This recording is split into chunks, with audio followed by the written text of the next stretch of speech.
ए बाबा कति साह्रो परेको मेरो बाबालाई सास जानु कति गाह्रो भएको छ के सुर्ता लागेको छ बाबा आमाको लागि ओरी नगर्नु हामी छौँ आमालाई राम्रो हामी हेर्छौँ तपाईँ अब जति हामीले गर्नुसम्म गर्यौँ अब तपाईँको आफ्नो राम्रो बाटोमा जानुहोस् ल तपाईँलाई अन्तिम बिदा छ अब के गर्नु गर्नसम्म गर्यौँ अब त के गर्नु सकिन्छ र केही खानु पनि छोड्नु भयो लाउनु सबै गर्नु छोड्नु भयो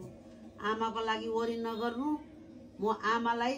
फुल्ली हामी सबै सपोर्ट गर्छौँ तपाईँ आफ्नो बाटोमा जानु है बाबा अब वरि नगर्नु बाबाको छोरी हुन्छु म अर्को जन्ममा पनि